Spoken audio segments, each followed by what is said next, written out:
YCP అధికారానికి దూరమైన తర్వాత పరిస్థితులు పూర్తిగా మారిపోతున్నాయి. వలసలతో ఆ పార్టీ ఉక్కిరిబిక్కిరవుతోంది. ఎమ్మెల్యేలుగా, మంత్రులుగా పనిచేసిన వారు ముఖం చాటేస్తున్నారు. ఎన్నికలకు ముందు చేసిన ప్రయోగాలే ఇందుకు కారణమనే ఆరోపణలు వినిపిస్తున్నాయి.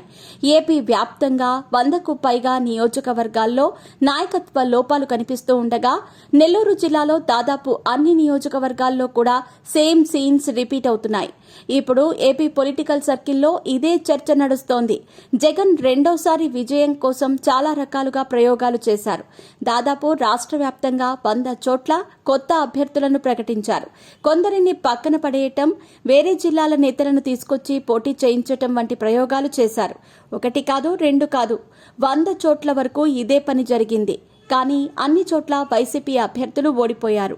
దీంతో పక్కకు తప్పించిన వారు అసంతృప్తితో పార్టీ నుంచి బయటకు వెడుతున్నారు. కొత్తవారు సైతం తమకెందుకులే అంటూ ముఖం చాటేస్తున్నారు. 5 ఏళ్ల పాటు మంత్రి పదవులు అనుభవించిన వారు సైతం సైడ్ అయిపోతున్నారు. దీంతో వైసీపీ అంటే జగన్ మాత్రమే అన్నట్టు నియోజకవర్గాల్లో పరిస్థితి ఉంది. ఇది ఇలానే కొనసాగితే మాత్రం ఇబ్బందికర పరిస్థితులు తప్పవనే వాదనలు వినిపిస్తున్నాయి. వై నాట్ 175 అన్న నినాదంతో ఎన్నికల బరిలోకి దిగారు జగన్. వ్యతిరేకత ఉన్న చోట కొత్త వారిని ప్రయోగించారు. అయితే ఒక నియోజకవర్గంలో వ్యతిరేకత ఉన్న వారిని మరో నియోజకవర్గంలో అభ్యర్థిగా ప్రకటించిన సందర్భాలు ఉన్నాయి. ఉదాహరణకు నెల్లూరు నగరంలో ఎమ్మెల్యేగా ఉన్న అనిల్ కుమార్ యాదవ్ ను నర్సరావుపేట ఎంపీ అభ్యర్థిగా ప్రమోట్ చేశారు. ఇక్కడ డిప్యూటీ మేయర్గా ఉన్న ఖలీల్ అహ్మద్ ను బరిలోకి దింపారు. మొన్నటి ఎన్నికల్లో ఖలీల్ ఓడిపోయారు. నర్సరావుపేటకు వెళ్లిన అనిల్ కూడా పరాజయంతో వెనక్కి వచ్చేశారు. ఓడిపోయిన ఖలీల్ నెల్లూరు నగరవాసులకు అందుబాటులో లేరు. నర్సరావుపేట పార్లమెంటుని వదిలేసిన అనిల్ మళ్లీ నెల్లూరు నగరానికి వచ్చేస్తారని చెబుతున్నారు. కానీ వైసీపీ అధినేత జగన్ నుంచి ఎలాంటి సిగ్నల్ రావటం లేదు. దీంతో అనిల్ కుమార్ యాదవ్ ఇటీవల కాస్త ఆచితూచి మాట్లాడుతున్నారు.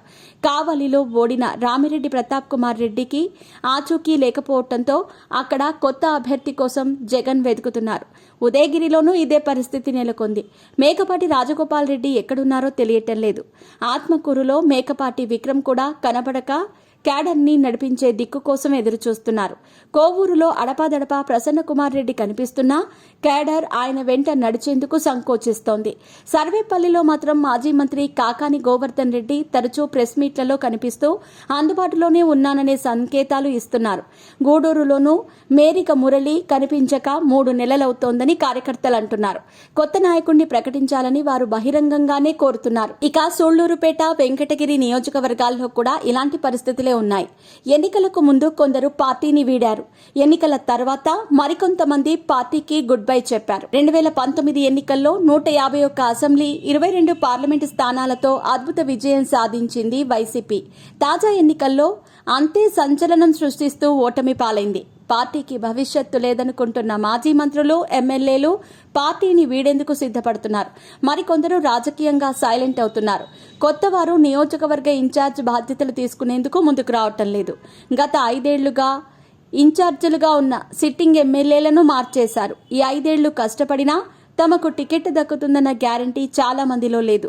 అందుకే పార్టీ భారాన్ని మోసేందుకు ఎవరూ ముందుకు రావటం లేదు. దీంతో వైసీపీకి నియోజకవర్గ స్థాయిలో నాయకత్వ కొరత స్పష్టంగా కనిపిస్తోంది. మరి జగన్ దీనిని ఎలా అధిగమిస్తారో చూడాలి.